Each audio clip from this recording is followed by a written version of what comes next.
Your man out of Japan, Jay Contra here, and we are going to go back to the desk studio to look at all of the games that I thought were so important that instead of shipping them to America, I brought them with me from Japan to the UK. And we're going to go even deeper into the collection that I have with me. Welcome back to the desk studio, everyone. And I think what I'm going to do is I'm going to trick you we're going to look at some of my retro games that I have with me. And then I want to transition over to the modern games that I ended up bringing with me from Japan to the UK. And these cases that I'm using here, what's actually really interesting to me about this case manufacturer is that despite being based in North America, I don't know if it's one guy or if it's like a small group of individuals, but these acrylic cases, which I think if you just like Google retro game cases, they're like the first one that come up. They're very cheap. The shipping is also very cheap and they're very sturdy. These have traveled across, I want to say, 3 different continents now, and they've actually kept my games in good shape.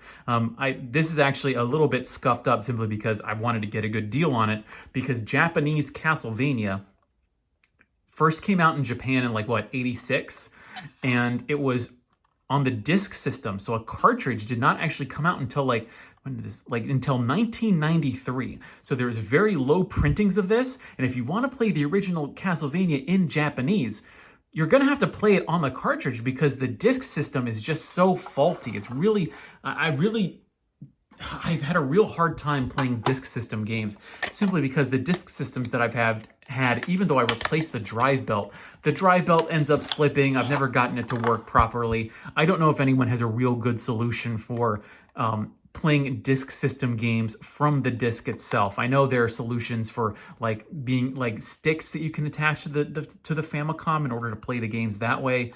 That's something that I'm not even on the level with.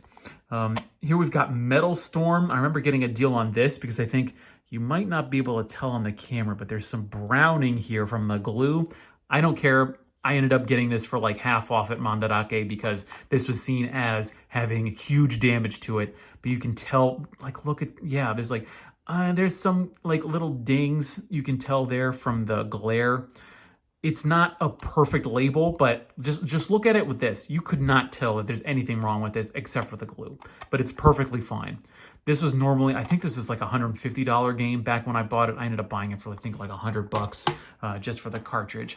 And then we get the big one, and I think I want to take it out of its case before I actually show it to you just to keep the reveal. But here we go. It is Little Samson. Now, the Japanese Little Samson is very, well, I don't want to say very cheap, but I mean relatively cheap, because an American copy of this goes for, I think, I was just looking it up the other day, this goes for $1,900 on eBay. And the reason I ended up getting this so cheap, I actually can't remember what exactly I spent on this, but because if you look at this back label here, all it's doing is telling you how to not rough up the cartridge itself, because it doesn't want you getting it in water. Don't touch the contacts. But this is pretty dirty. This would be considered in poor condition, especially if you look at the ripping there. But if you just want a copy of Little Samson, and I love the green, I love the art, the American Little Samson, I think, in terms of design, just cannot hold a candle to this. Absolutely love Japanese Little Samson. Next up, swerving away from the Famicom, let's look at Psychic Storm. This is one of those games that does not have a wiki page. I had a hard time finding out about what this game was even about, but luckily, unlike the PC Engine Hue cards, which do not have anything on the back that tells you anything about the game, the CD games for the PC Engine have screenshots. They tell you what's going on. They tell you about the story. I love the disc system games. And when you look at that manual, look at that, when did this come out? 92, I want to say? It was 91, 92. Let's find out. Let's see here. Telenet. Wow. All right, so here we go. Here's the actual manual itself. Do we get any good art? Yeah, look at that.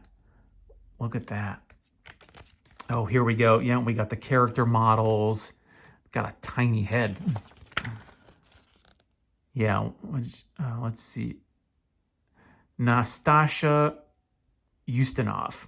Yeah, from the former Soviet Union. That's what that means. Look at this. And so this is a game that has been completely forgotten, but is still, I think, very playable. I actually was playing this the other day, and I thought it was very cool. And I also, the other problem I have with the disc games for the PC Engine is that the labels are kind of, I don't know, they're just silvered. They're fine. They're just not, I don't think they quite reach the level of what the PlayStation would. But of course, the PlayStation had, extra years of experience of design and manufacturing technique that the PC Engine obviously didn't have access to. All right, so let's put you away. I actually didn't check. Let's see, 1992. Yes, 1992 is when this game came out. So let's put you away. We've got a couple more retro games, and then we'll get into the more modern stuff. Here we go. This is the big one. For me, at least. We've got Dracula Double X. Now, this was released as, what was this? Dracula X in the US, whereas I think in Japan, Symphony of the Night is marketed as Castlevania Dracula X. Now, I bought this in mint, it was like relatively mint condition back at Mandarake. I actually think it's held up relatively well. Yeah, no, a little bit of corner edge wear there. Yeah, look at that. I think the box, was it an A grade? I remember spending a bunch of money on this because it is actually quite expensive. And I actually kind of hate it because it is really difficult. So again, if you are new to Japanese collecting, this has got everything to be considered complete. A complete Japanese game is considered to be box, manual, and the game itself. Now, some collectors, they look for not note cards, but the postcards that came with these games.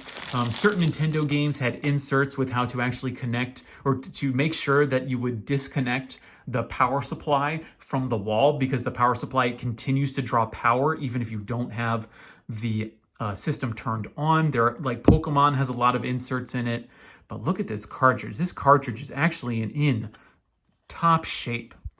Yeah, like I wouldn't mind if this had some damage to it, but I don't see anything that is wrong with this. And so, although I think I probably paid maybe too much money, because it is just, this is one of the few games that I actually have cleared all the way through, but man, was it difficult.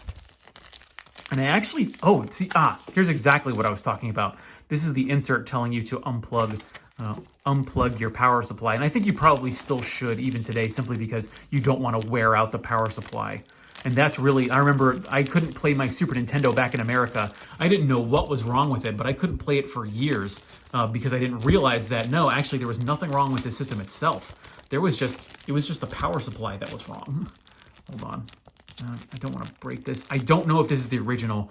I don't think it is, considering that they taped this. I don't think Mandarake would have taped up the original baggie, although this has kept the manual in very good shape. Yeah, look at that. Not a lot of, little wear here. But this is like, I think this is even more than Symphony of the Night. I really love the Dracula X artwork. Like, look at that. Like, this is beautiful. First of all, they don't even make Castlevania games anymore. Richter. Oh, yeah. That sounded perhaps a little bit more more thirsty than it should have, but I am very thirsty for Castlevania. I will say that. So let's put you away, and thank goodness that I bought the proper cases. Actually, yeah, I don't want to mess up this insert, because there's actually, the thing is it's very difficult to tell what the original insert would have been for these games, because there's actually different versions of that power supply insert. If you want to get into the real nitty-gritty of Famicom and Super Famicom collecting, there's actually different versions of the inserts. They would say the same thing, but they would just, some were purple, some were pink, some were green. Putting off that to the side, there you go. And then the other Super Famicom game that I have with me that I'll show off in this video is Thracia 776. Now, I actually bought this back when it was actually cheaper than it is now. I think it's going upwards of $200. And I actually do think I overpaid for this at the time, because look at the condition of this box. You've got edge wear, but I bought this at Surugaya, which does not really give you a real discount if it has been roughed up. Now, Thracia 776, it's really expensive. despite being part of a major franchise, because this came out for the Nintendo Power System, which was the system where you would take a blank cartridge to a convenience store and you would write a game onto the cartridge. It was sort of like what the Famicom Disk System did back in the day, but this was in the later 90s, and Thracia 776 wasn't released in cartridge form, I think, until 2000. Yeah, look at the copyright date here. This was released, let's see, 4 years after the Nintendo 64 had been released. And see, look at this here. Yeah, here's the pink. So let's see, Dracula Double X had the green AC adapter warning. This has a pink one, so it's obviously very different. But there's no database, because who's going to be crazy enough to buy new copies of these games just to confirm what inserts came with them? I'm sure there's someone out there, but I don't think anybody's got a database of it. And Thracia 776 is part of my shame pile. I think what I'll do at the end of this video is just go through the games that I have actually completed and that I haven't. And you will see that, and I will admit up front that a lot of these games, although I think actually all of these games except for Thracia 776 I've actually played. Although, the cartridge is actually in stellar condition. I got very lucky with the cartridges for these Famicom games. Famicom games there are some that are well known for this back panel. Just the plastic in it will just start to yellow. Like, there's nothing you can really do about it. I want to say it's due to, like, exposure to the air, something to do with the fire retardant that they put into the plastic. I've never really even received a good, straightforward answer. I think I've just received different speculation on it. I don't think anyone's ever actually done proper tests. Although I think the Library of Congress, I think a while ago, they were like they were looking for donated CDs so that they could expose them to different temperatures to see what would happen to CDs in terms of disc rot. If you expose it to humidity, sunlight, all that kind of stuff that will destroy your consoles. So what I want to do with the rest of this video, we've looked at the retro stuff, and now that I've tricked you into watching 10 minutes of this video, I want to go into my more modern stuff that I've got with me. Now, I don't have the boxes for a lot of this stuff, and I actually don't know how well this is going to appear on the camera. Maybe if I hold, yes, there we go. So Bayonetta 1 was released in physical form in Japan. You had to buy the Infinite Climax edition. Let me take these off. The focus isn't really good on this. And that actually, so we got Bayonetta 1. I have the physical copy of this because I bought it along with Bayonetta 2 in the Infinite Climax box set that is really, really expensive now. And I don't know why, because there's so many different ways of playing Bayonetta. And especially because you can buy it in cartridge, or not in cartridge format, but in digital format. Let's move Psychic Storm. Maybe that's what's causing it to, it's not focusing properly. Super Mario Odyssey. Actually, why don't I just go through these? Let's see. I've beaten these two, beat Mario Odyssey. What else here? Oh yeah, the Capcom Belt Action game. Really fun. It has like 6 games on it, a couple that have never been ported to the original or to consoles, even back in the past. I actually have cleared all the games on this. My girlfriend got me Battle Princess Madeline before I left Japan, but I have not played it yet. So that goes on the shame pile. Yeah, let's put that on the shame pile there. Oh, here we go. Gunvolt. This has got the 2 Gunvolts that ended up coming out for the 3DS, and then it ported them to the Switch. I beat the first one. I played the second one, but I did not clear it. I'm not looking to actually beat all of the games that I own. I just want to play them to a satisfactory level. Now, Fire Emblem Muso, I ended up doing a Let's Play of this when it was out in Japan, but before it would come out in English. And it's fine. I don't know if I could recommend it if paying full price for the game. If you like Fire Emblem and you happen to like Muso at the same time, yeah, it's a good game. Mario Kart 8, definitely have played that, and I cleared all of it. Splatoon 2, I put in a little bit of work into Splatoon 2, but I've got to be honest, I had a real tough time justifying playing this game when you can only play like 2 maps at a time, and it takes like a real long time to level up in it. That just, getting into the competitive leagues to where you can actually play more than 2 maps at a time. That's the really only reason to level up in Splatoon 2, is just so you could play more maps in a single day. Yeah, Smash Brothers, had a lot of fun playing this with friends back when I was in Japan. Oh, here's the one American game that I own, the one non-Japanese game for the Switch that I actually do own, and that is Sine Mora. Is this gonna, yeah, all right, yeah, I'll just hold it out here. Sine Mora, and I bought it because it's like, I just wanted to play a shooter. I did have some fun with it. Like, the story is just like, it'll really twist your mind. It's absolutely crazy. Then we got Pokemon Shield. Ended up playing this. This is probably, I gotta say it, I'm gonna spit some hot fire here, but Pokemon Sword and Shield are my favorite games to actually play. My Gen 2 will always be my favorite. I really wish they would remake Gen 2 with the Sword and the Shield engine, because this was just the most fun to actually play. For different reasons. I don't want to kick up a fuss here. Yep, Breath of the Wild, had to have it. Definitely for the Switch. Oh, here's some more shooters. We've got Cyvarier Delta. I have not actually played this game yet. This is one of the games that I bought as I was leaving in Japan, and I just have not gotten around to it. What I have gotten around to playing, though, and I want to make sure I get the right one, the Psycho Collection. This is actually like, so yeah, I've got collections 1 and 2 with me here. If you want some of the best shooters that have been made in the cheapest possible packaging, get the Psycho collections. In these 2 collections, you've got like 12 amazing shooters. I mean, it's about 12. And these games, if you had bought them in their original form today, these are hundreds of dollars in some cases. But you just buy these for the Switch, you're going to have a great time. Let's see. And then Contra Hardcore. I talked about Contra Hardcore in the previous video, looking at my collection. I just couldn't get around to liking it. I played it. It reminds me of a PlayStation 3 game about how like gritty and brown and gray it's trying to be, whereas I just don't think that's what Contra is. And the game I'm actually playing right now is Bloodstained for the Switch. I think I made a mistake buying it for the Switch because the slowdown is really bad, especially when you get the bosses. Actually, I do have some boxes with me. So yeah, these 2 Psycho collections, like Gunbird, Sengoku Blade is great. Is this the original? Is this Sengoku Ace? Yeah, this is going to be the other Gunbird. This is like Gunbarish, right? And then what actually does this have on it? Oh yeah, it's got it right here. Sengoku Ace is great. Loved playing it.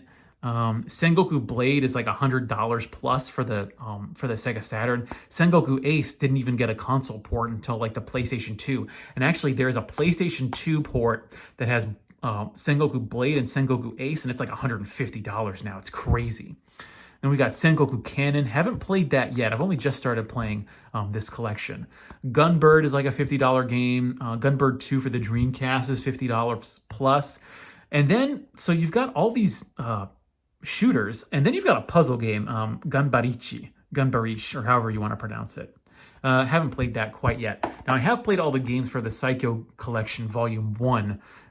Strikers 1945 and 2 are phenomenal. I think I prefer 2 just because the graphics are a little bit cooler. And it's got a little bit of that Rendering Ranger quality or Donkey Kong quality where it's got 3D renders that have been put into a 2D realm. I believe Strikers 1945, if you want that pixel art, Strikers 1945 is the game for you. Strikers 1999, I think, is probably too difficult to the point of being actually spiteful. And also, I'm really big into the World War II aesthetic shooters. This is very much a modern shooter. Then we've got Dragon Blaze, which is actually, I think, this is the MVP of the collection. I absolutely love Dragon Blaze. I loved playing it, loved the art design, loved that sort of fantasy aesthetic. Soul Divide was really hard. I had a hard time actually finishing the last boss. It's actually easy up until that last boss, which is actually really difficult to clear, and it's a horizontally. Sort of almost reminds me of, what have I been playing recently? Magical Poppin', where you kind of switch through different spells that you can use as your bombs, even though Magical Poppin' is not a shooter, obviously. And then Zero Gunner 2 is very unique because hopefully you can see the screenshot here. You're in a helicopter and you end up just like, you can actually turn yourself and pivot. And so it brings a whole new sort of dynamic to what are just normally vertically scrolling shooters, although Soul Divide is horizontally scrolling. Then we've got the Cyvarier Delta. I ended up buying this for like 20 or 30 bucks back in Japan. And it's just a game that I really want to play. I just haven't, because I've been busy playing. The thing is I ended up buying 3 collections of retro games. And when you've got like, how many games does this have? 6, let's see, 7 games on this. I only just recently ended up finishing all of these. So you've got like a total of like 20 games to play through. I just haven't gotten a side barrier yet. Now the Belt Action Collection is really great because you've got the arcade versions of all of these games. Now Final Fight is great for the Super Famicom, but the arcade version where you can play as Guy. I know there's Final Fantasy. The other FF, Final Fight, where you can play as Guy, the original arcade version. The art is fantastic. Love the sprites. King of Dragons is okay. Captain Commando, this might actually be my favorite of the 7. I had seen it all the time for the Super Nintendo, but I never got around to picking it up. Captain Commando was great to play. Knights of the Round was really fun, but it kind of reminds me of King of Dragons. King of Dragons, the boss theme, the final boss theme is really Yoko Shimomura, the composer of Street Fighter II and Kingdom Hearts, really going full force. I was like, you could just listen to it and you could tell, oh yeah, that's Shimomura. Then we've got Tenchi o Kurao 2. This is actually also really fun. And Powered Gear, I'm going to put Tenchi o Kurao to the side because Powered Gear is really that like mobile suit fighting game that I think I always wanted to play. And so I had a really fun time playing it. And actually you can see here what they've got labeled is these are the first time for Powered Gear and Battle Circuit to actually be ported to a home console. Battle Circuit, I think, is actually perhaps a little bit underrated. I hadn't heard of it until I bought this collection, but this is actually very fun to play. Moving that aside, let's look at, oh yeah, here are my PS4 boxes. These are things that I probably need to ship home. But we got Raiden 5, the director's cut. Raiden is, of course, that legendary shooter series. Really got to get around to playing this one of these days. Once I finish the other 5 games for the Switch that I need to play. I also picked up Sisters Royale. This had, I think, just came out as I was leaving Japan, and I didn't want to leave a shooter behind. It's sort of one of those anime shooters. I picked it up for like 20 bucks. It wasn't that well received, but it's a shooter, 20 bucks. Sure, I'll give it a shot. And the other 2 games that I picked up as I was leaving Japan were Metal Gear Solid 5, both the Ground Zeroes and the Phantom Pain. I played Phantom Pain in English, and I want to give the Japanese version a try because I'm pretty sure this is my favorite Metal Gear game. I absolutely loved playing 5. 3 was really good, but I think this takes 3 and that era of the 80s, although 3 took place in the 70s, I think. Pretty sure it was the 70s, or was it the 60s? I don't know, someone can correct me.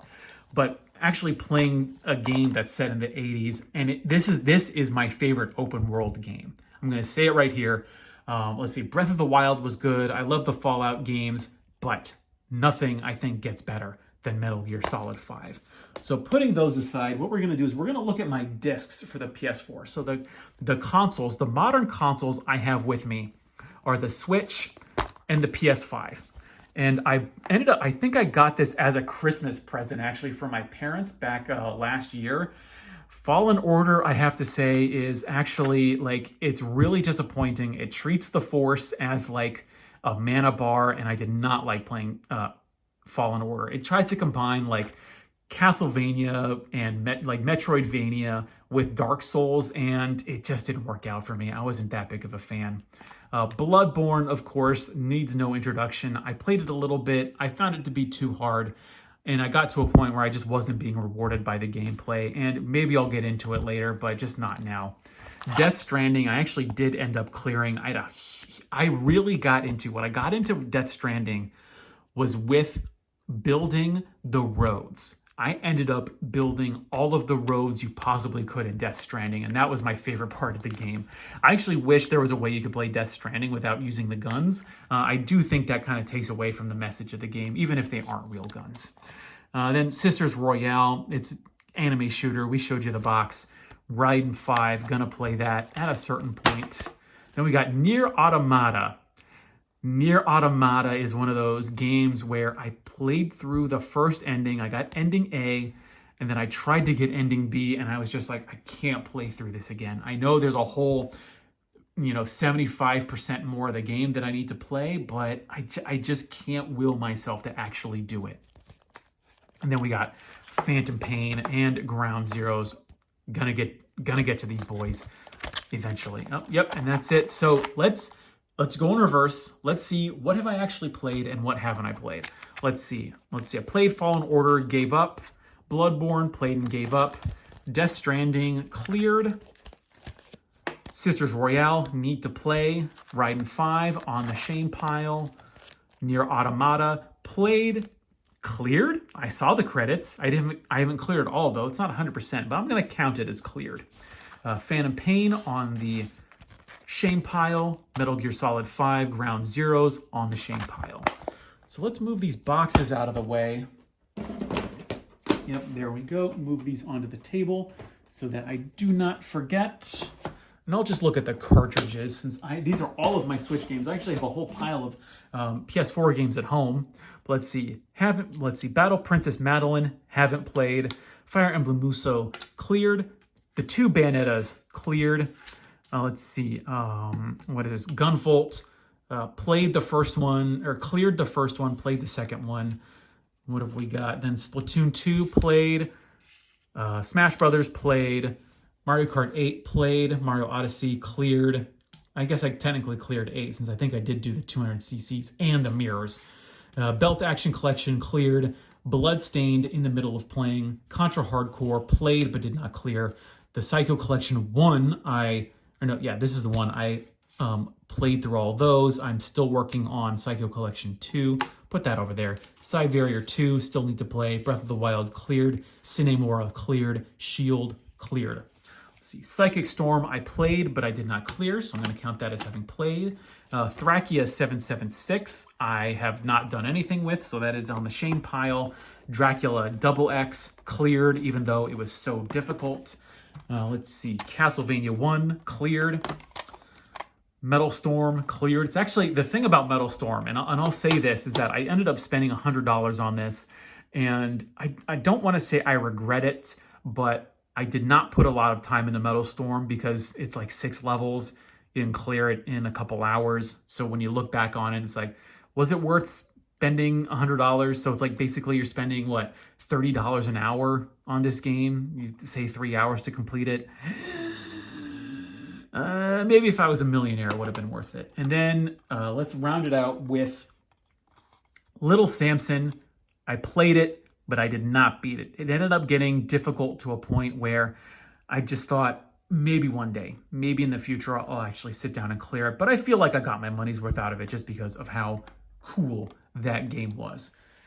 So that is the next pile of games that I have. I actually have a whole other box of games that I want to get to, but we've been doing this for almost half an hour, so I'm going to take a break. I've had real fun going through the memories and all of these games here, and we have a whole other pile to go through, and I'm just gonna be adding more and more games to my pile of shame. Please let me know if there's any of these games that you'd like me to go more in depth with, or if you have a pile of shame of your own. Your man out of Japan, Jay Contra. Thanks for watching, and mahalo.